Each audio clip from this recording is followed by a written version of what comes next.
ఈరోజు ఈ ర్యాలీ ముఖ్య ఉద్దేశం రొయ్యలు తినండి ఆరోగ్యంగా ఉండండి అనే నినాదాన్ని మన చంద్రబాబు నాయుడు గారు, ముఖ్యమంత్రి చంద్రబాబు నాయుడు గారు తెలియజేసినటువంటి సందర్భంలో, అసెంబ్లీలో మాట్లాడినటువంటి సందర్భంలో మనం కూడా ఈ నినాదాన్ని, అందులో ఆక్వాకల్చర్ ప్రొఫెషనల్స్ గా, నెల్లూరు ఆక్వాకల్చర్ ప్రొఫెషనల్స్ గా మనం ఒక ఆర్గనైజేషన్ లో ఉన్నందువల్ల ఈ నినాదాన్ని ప్రతి ఒక్కరికి తెలియజేసే విధంగా మనం ఈరోజు ఈ ర్యాలీని నిర్వహించడం జరిగింది. ఈ ర్యాలీలో సుమారు 1000 మంది పాల్గొన్నారు. ఈ ర్యాలీ ముఖ్య ఉద్దేశం ఒకటే, save aquaculture industry, save aqua farmers. Aqua farmers కి గిట్టుబాటు ధర వచ్చే విధంగా.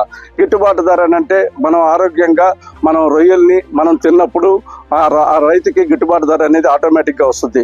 ఈ రోజు వరకు మనం ఇండస్ట్రీలో పండించేటువంటి ప్రతిదీ కూడా ఎక్స్పోర్ట్ చేస్తూ ఉన్నాం. మనము ఇండియాలో మన కన్జంప్షన్ తక్కువగా ఉంది.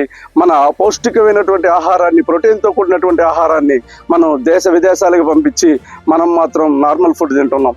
ఈ మంచి ఒక వైట్ గోల్డ్ లాంటి ఈ అద్భుతమైనటువంటి ఈ రొయ్యల్ని మనము ఆరోగ్యానికి తోటి మన ప్రోటీన్స్, హై ప్రోటీన్స్, అలాగే ఒమేగా 3 ఫ్యాటీ యాసిడ్సే కాకుండా యాంటీబయాటిక్స్ కానీ ఏదైనా యాంటీ ఆక్సిడెంట్స్ మరియు మినరల్స్, సెలీనియం లాంటి ఎన్నో పౌష్టికమైనటువంటి ఆహారం దీనిలో ఉంది. కాబట్టి అలాగే దీనివల్ల మన నాడీ వ్యవస్థ కానీ, బీపీ, షుగర్లు కానీ, మరియు బాడీకి మనము ఫ్యాటీ అంటే ఆరోగ్యంగా లావుగా కాకుండా ఆరోగ్యంగా ఫిట్ గా ఉండేదానికి ఈ ఫుడ్ ఎంతో ఉపయోగపడుతుంది. కాబట్టి దీన్ని మనము తిని మన పరిశ్రమను మనం కాపాడుకొని, మన ఇండస్ట్రీని మనం కాపాడుకొని, అలాగే రాష్ట్ర స్థాయి, జిల్లా స్థాయి, దేశ స్థాయిలో ఉన్నటువంటి రెవెన్యూని మనం కాపాడుకుందాము.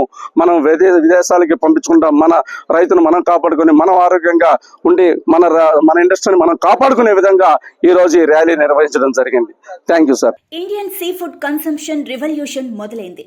మేము వేస్తున్న ఈ మొదట అడుగులో మీరు భాగమవ్వండి.